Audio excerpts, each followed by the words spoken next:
Então, nesse vídeo, a gente vai ver um pouco sobre o Estado moderno. A gente já viu num vídeo anterior as características básicas do Estado moderno, que são a existência de um exército único, diferente do que era na Idade Média, a existência de uma moeda, um Estado que emite moeda, um monopólio da moeda, a existência de uma estrutura burocrática para manter o controle, o monopólio da violência, né, que representa o exército, e também o aparato jurídico, os tribunais, a justiça. Isso são as características do Estado moderno, que a gente já encontra essas características no Estado absolutista. Então, de uma certa forma, o Estado absolutista é um Estado moderno, mas não o mesmo Estado moderno que a gente tem hoje. A partir da Revolução Francesa, a gente pode dizer que vai surgir um novo tipo de Estado, que é o Estado de Direito. Então, atenção. Esse é um ponto importante. As ditaduras, por mais totalitárias que elas sejam, por mais totalitárias que elas se aproximem de um totalitarismo, ainda assim, elas não são monarquias absolutistas. Por quê? Porque a partir da Revolução Francesa, todas as nações, todos os estados, sendo mais propriamente falando, vão adotar um sistema jurídico, uma lei, uma constituição. Para alguns teóricos, a gente só pode falar de Estado, né, quando a gente tem desenvolvimento do capitalismo no mundo contemporâneo, porque está relacionado com a Constituição, conjunto de leis máximas, que inclusive o chefe de Estado tem que estar subordinado a ela. O que ocorre nas ditaduras, que continua existindo um aparato jurídico, um conjunto de leis, mas ele se torna um estado de exceção.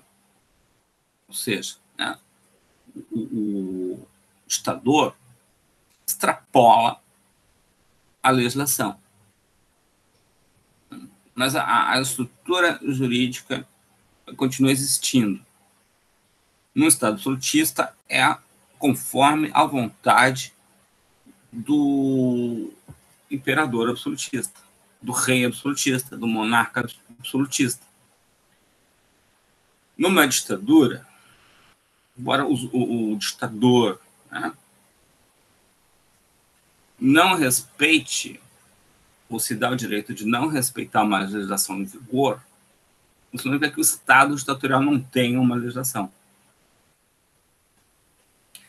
Mas o ponto aqui é outro. O ponto aqui é o seguinte, né? Então, repetindo, o Estado absolutista não é um Estado de direito. Tem características do Estado moderno, mas não é um Estado de direito, justamente porque não tem direito. Não existe direito no Estado absolutista. É a vontade do monarca e a gente fica aí.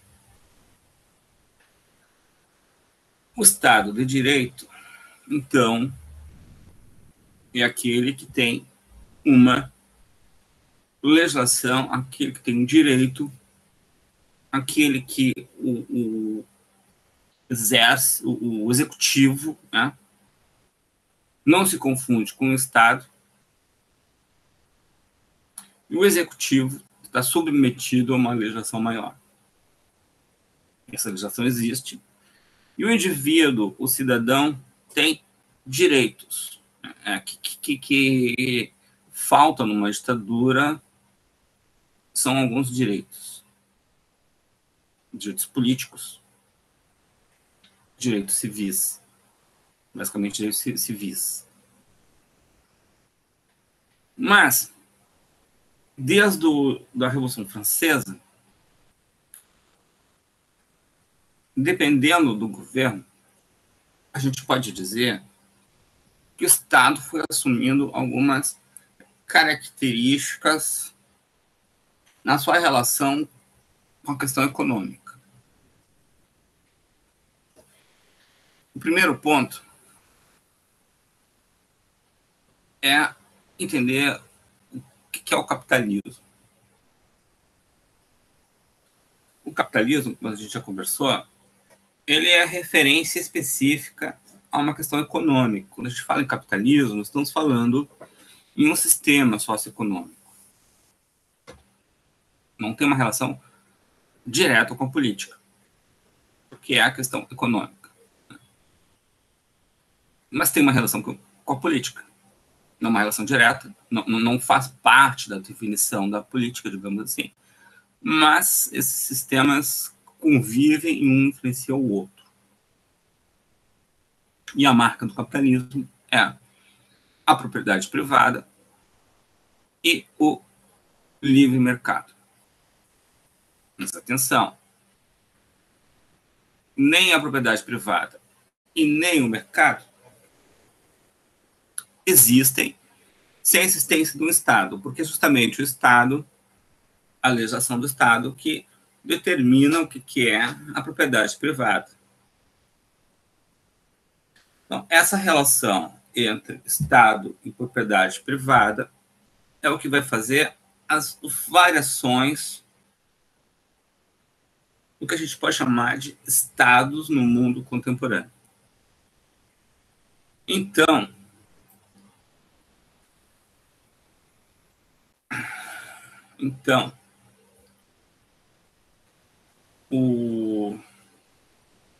vamos ver aqui uma apresentação.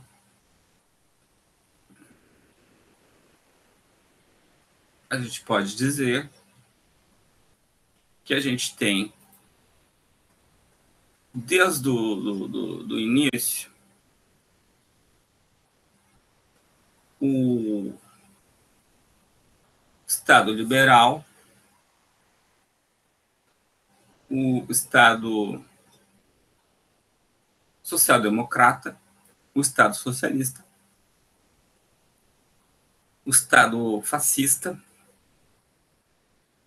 e, por fim, o Estado neoliberal.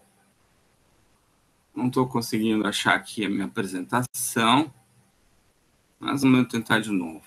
Se não der, paciência, né? Apresentar uma janela aqui, então aqui, ok? Vamos ver a apresentação.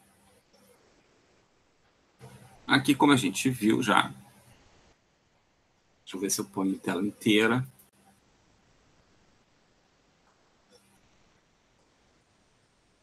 Tela cheia, exibir.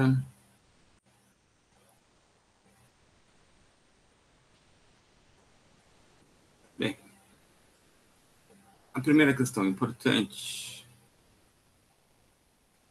é o Estado liberal. O primeiro formato pós-Estado absolutista do Estado é o Estado liberal.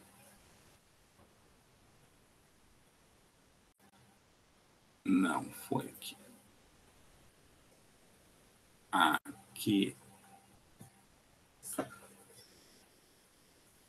Nesse período, e aí uma questão que a gente já comentou antes, o Estado é fundamental para regulamentar não só a propriedade, mas para criar um padrão de regulamentação entre os próprios proprietários e, como a gente está tendo o surgimento de uma classe operária, o Estado serve também para regulamentar a relação entre o empregador e o empregado. Isso é um ponto fundamental. Não tem como pensar o capitalismo sem pensar um Estado regulamentador. A questão é que ele pode ser mais regulamentador ou menos regulamentador. Ele pode regulamentar de diversas formas, desde usar o seu aparato policial para reprimir alguma manifestação, até criando leis de proteção, ou ao empresariado, ou leis de proteção ao trabalhador. Mas é imprescindível pensar numa relação capitalista sem a existência de Estado. Imagina se não tivesse Estado, como ficaria a questão da propriedade privada. A gente voltaria lá para Thomas Hobbes. Guerra de todos contra todos. Esse primeiro tipo de Estado, como eu disse, a principal função do Estado era garantir a ordem e também a educação. Aqui que surge, ou começa a surgir, o princípio da democracia. Esse liberalismo inspirado no Adam Smith, no David Ricardo, e que tem como o pressuposto o laissez-faire, que significa, né, a liberdade de mercado. Existe uma regulamentação, mas eu posso produzir o que eu bem entendo, como eu bem entendo, e a lei da oferta e procura limita a minha ganância. Da Revolução Francesa até a Primeira Guerra Mundial é a marca do Estado liberal. A partir da Segunda Guerra Mundial, esse Estado liberal ele simplesmente desaparece. O que faz com que esse Estado liberal desapareça? Bem, aí a gente tem que ver um pouquinho da crise de 1929 nos Estados Unidos. O que aconteceu nessa crise? Até então, era o auge do liberalismo. Com o fim da Primeira Guerra Mundial, o eixo do mundo deixa de ser a Inglaterra e passa a ser os Estados Unidos. Todas as referências econômicas agora vão ser em dólar. Os Estados Unidos passam a ser um marco. Isso ocorre porque os Estados Unidos participou da Primeira Guerra, mas não teve nenhum conflito no território dele. E enquanto que a Europa estava dedicada a produzir armamentos, os Estados Unidos deu o seu boom industrial, inclusive cinematográfico, e passa a ocupar um lugar da Europa. E os Estados Unidos passa a ser, então, o principal fornecedor de produtos para a Europa. Isso em 1919.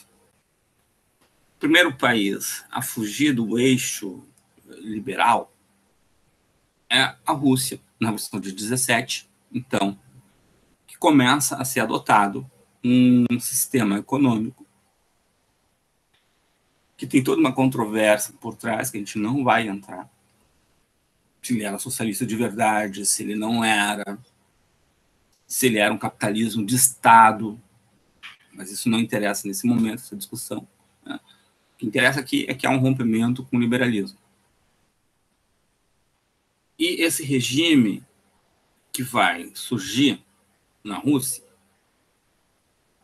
vai ser caracterizado pelo Estado ser detentor dos meios de produção e por um alto planejamento econômico, que a gente vai chamar de economia planificada. Depois, na década de 20, quando a Rússia se tornar União Soviética, ou da origem à União Soviética, eles vão ter, inclusive, um Ministério da Economia, que, na verdade, vai ser um Ministério do Planejamento, chamado Gosplan, que vão planejar tudo.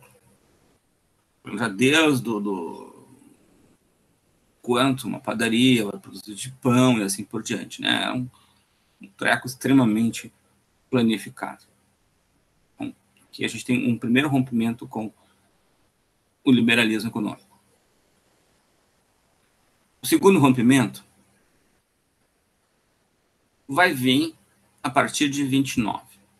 Estados Unidos, então, liberalismo a pleno vapor, as empresas norte-americanas crescendo, crescendo, crescendo, crescendo, jogando ações no mercado de ações, as ações passam a valer mais que as empresas,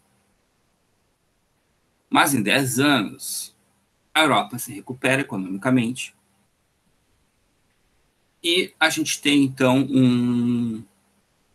uma crise, porque os Estados Unidos deixam de vender para a Europa, mas continuam produzindo como se ainda vendessem. Isso é um ponto importante. Os Estados Unidos não tinham um mercado consumidor interno. Então, não tinha condições de absorver esse mercado que era o mercado europeu. Internamente, ele não tinha condições de substituir o mercado europeu. O resultado é que, com as várias especulações, de uma hora para outra, em setembro de 1929, alguém percebe, começa a resolver se livrar das ações, e aí as ações das empresas caem, despencam, as empresas fecham, desemprego em massa.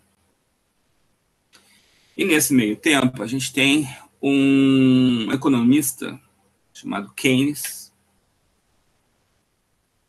e paralelo ao Keynes, o presidente Roosevelt, com o seu plano do New Deal, que é o New Deal, a nova economia. É um plano de recuperação dos Estados Unidos. Embora haja uma controvérsia se a equipe econômica do Roosevelt leu Keynes, se eles eram keynesianos ou não, isso não importa. O importante é que vai haver um paralelo, daí que alguns vão dizer que o Roosevelt era keynesiano, né? Porque as ideias do New Deal vão ser ideias parecidas, semelhantes com a do Keynes, né? De que o Estado, ao contrário do neoliberalismo, tem um papel fundamental de regulamentação da economia. O Estado é capaz de recuperar a economia. De uma certa forma, a gente está vendo isso nesse momento de pandemia, quando o governo, por exemplo, resolveu criar o auxílio emergencial, o nosso PIB, que já estava despencando, né, ele voltou a funcionar, porque na medida que o governo joga dinheiro para a população, uma população que não compra, essa é uma questão importante, se tu jogar dinheiro numa população que já compra, né, que faz poupança, não adianta nada, mas tu joga dinheiro numa população que não tem recursos, a população vai comprar. No dia, a crise de 29 gerou uma falência pelo efeito dominó. O caminho oposto, a mesma coisa. Eu compro, e aí eu estimulo que, se eu compro, alguém vai produzir para mim, alguém vai vender para mim. Então eu estimulo a economia volta a circular, né? E o Estado acaba também sendo beneficiado, porque na medida em que eu compro, eu consumo, eu produzo, eu pago impostos. Então aqui a gente tem um rompimento com o liberalismo clássico, e a gente pode dizer que esse rompimento com o liberalismo clássico vai, aos poucos, ganhar um formato do que a gente vai chamar de social-democracia, welfare state, estado de bem-estar social. Mas daqui a pouco a gente retoma, né? Fazer um comentário. Um outro momento que não está aqui, que vai significar um rompimento com o liberalismo, e que inclusive vão culpar o liberalismo, é propriamente a Alemanha e a Itália. Os regimes nazifascistas, regimes totalitários. Aconteceu o seguinte, né? A Alemanha sai completamente destruída na Segunda Guerra Mundial. Em 23 e 22, a crise está muito profunda, né? Mas a Alemanha, que vinha de um império do Guilherme II, agora vive num regime democrático. Alguns vão dizer que é o regime mais democrático que já existiu. E ela começa a se recuperar já no final dos anos 20, mas, para azar da Alemanha, tem a crise de 29, que arrasta a Alemanha de novo para o fundo do poço. E aquele partido que tinha meia dúzia de deputados passa a ser o partido mais votado. E aí a gente tem, então, a ascensão, falando do nazismo, a ascensão do nazismo na Alemanha. Na Itália, a ascensão já se dá ao do fascismo na década de 20. Também a Itália sofreu bastante com a crise, com a guerra. E eles vão adotar o que alguns economistas vão chamar de economia de comando. São economias capitalistas, sim, continua existindo propriedade privada, continua existindo o mercado, mas a grande diferença do liberalismo é que aqui tem uma forte intervenção do Estado, e o Estado vai ser o principal comprador da empresa, da iniciativa privada, das indústrias privadas. Vai comprar armas, vai comprar carros, vai encomendar o Fusca. O Fusca é uma encomenda do Hitler, por exemplo. Quando, então, tem final da Segunda Guerra Mundial, a Europa precisa, então, se reconstruir. E aquilo que era específico lá dos Estados Unidos, do New Deal, vai ser uma postura adotada por todos os países europeus. Então, de 45 até a década de 80, a gente tem a ascensão da social-democracia, o domínio da social-democracia. O New Deal vai passar a ser chamado agora de social-democracia. O termo social-democracia, historicamente, tem um outro sentido. Na origem da social-democracia era a via democrática do socialismo. Mas ela vai perder esse sentido, vai perder essa conotação. Por exemplo, a Revolução Russa, vocês vão ver que tinham socialistas, comunistas, digamos, sociais-democratas. São aqueles partidários do leninismo, Trotsky, do Stalin, por fim, né, de uma ruptura radical, uma revolução que rompesse com o capitalismo de uma forma violenta. Mas são aqueles que defendiam que o capitalismo poderia ser superado via processos democráticos. Esses são os sociais-democratas da Revolução Russa. Aqui é outra coisa. Alguns vão dizer, inclusive, que a social-democracia ela surge para salvar o capitalismo. Que aqui, quando a gente tem 45, né, a Alemanha nazista desapareceu. Mas a Rússia não. A União Soviética continua e continua sendo, para alguns, os crimes do Stalin só vão ser denunciados em 53. Então, muita gente não tinha noção do que estava acontecendo ali. E o trabalhador era um parâmetro, um lugar, um mundo em que os trabalhadores eram donos do meio de produção, um parâmetro. Não era uma ameaça ao sistema capitalista. E aí a Europa precisa de um capitalismo menos liberal e mais humano, né? Então é quando a gente começa a ter as políticas sociais, as políticas públicas de caráter social no mundo todo, né? As várias assistências, como assistência médica, escola, uma série de outras, se bem que as escolas já eram defendidas pelos liberais clássicos. Então, a gente pode dizer que a social-democracia é uma espécie de capitalismo controlado. E o serviço social básico é do Estado, né? Como tem aqui, a social-democracia é uma regulamentação, uma mediação. O Estado tem um papel de mediar a relação capital-trabalho. Só que esse mundo maravilhoso do Keynes também vai estar com seus dias contados, digamos assim. O que vai acontecer? A partir da do início da década de 70, quando a gente vai ter a famosa crise do petróleo,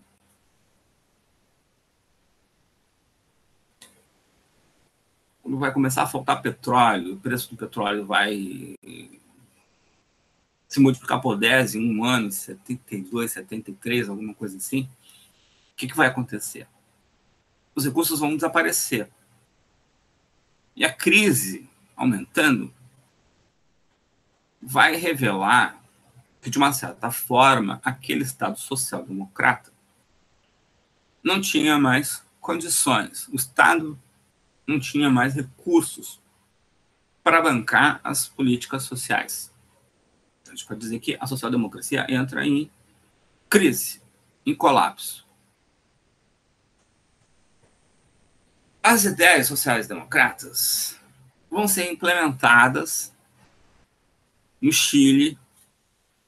E aí, um primeiro ponto importante.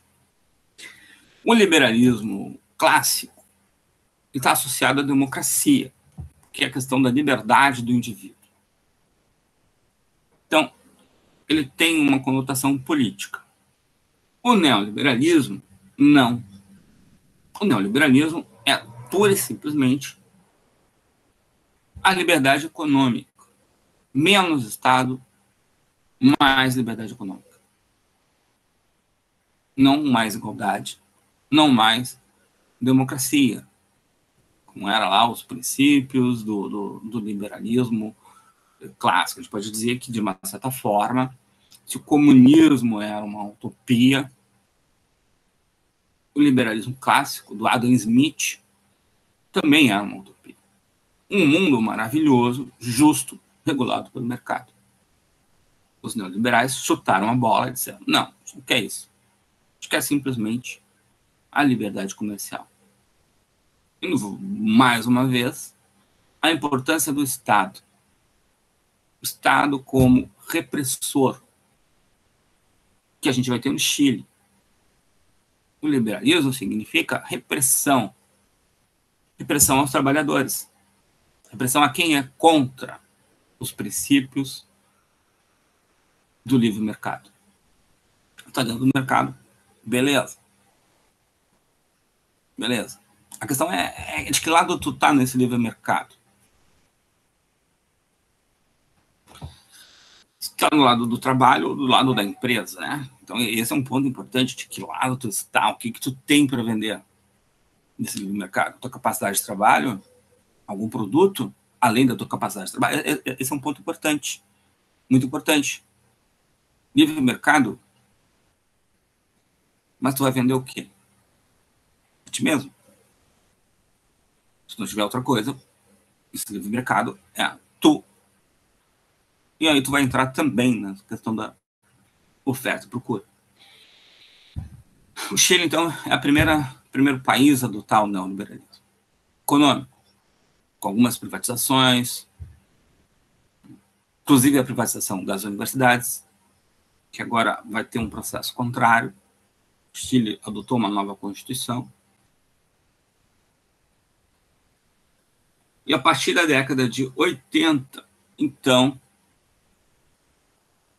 nessas duas figuras que estão aí, Ronald Reagan, Margaret Thatcher,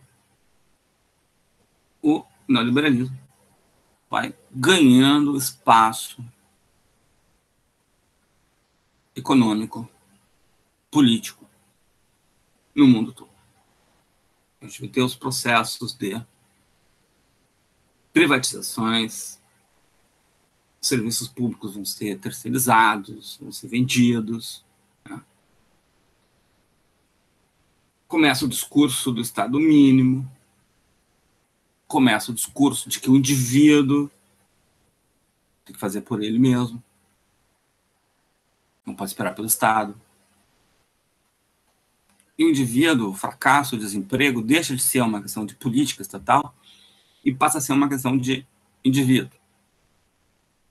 Como se o emprego surgisse por geração espontânea. Aí começa o discurso da regulamentação do trabalho e assim por diante.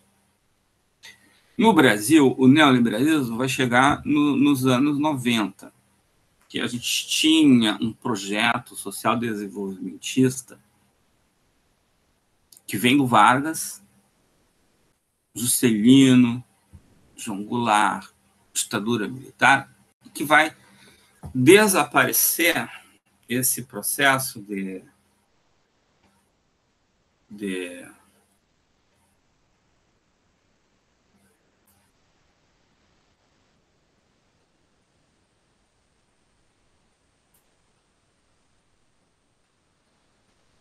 social-desenvolvimentismo, tirei a apresentação, com Fernando Henrique Cardoso, começa a ter todo um projeto de privatizar empresas. Embora o nome do partido do Fernando Henrique Cardoso se chame social-democrata, mas ele, na verdade, é um partido liberal. Né? Um partido basicamente liberal. Não se esqueçam que o Dória, no início, o PSDB, apoiou o projeto ditatorial. Todo mundo sabe que o projeto do Bolsonaro é ditatorial. O Dória apoiou o Bolsonaro, mas por uma questão de ego, de mercado político, a gente pode dizer, então, que o Dória rompeu. Aí a gente entra na era petista e a gente pode dizer que é uma era controversa nessa relação com o liberalismo, porque o governo petista cria as iniciativas público-privadas, né? Alguns vão chamar o governo petista de social-liberalismo, um monstro que teria conotações da social-democracia com o liberalismo. Um Estado regulamentador, ao mesmo tempo um Estado benfeitor, ao mesmo tempo um Estado que teria liberado a economia, também teria sido submisso ao mercado financeiro, né? Até que a gente chega nesse momento que a gente está em alto do discurso liberal e com políticas liberais econômicas, mas nem tanto, né? E políticas com tendências autoritárias em relação, por exemplo, às intervenções nas universidades, que não tem nada de liberal ali, e assim por diante. Então, por hoje, por agora, é isso. E muito obrigado. Até a próxima.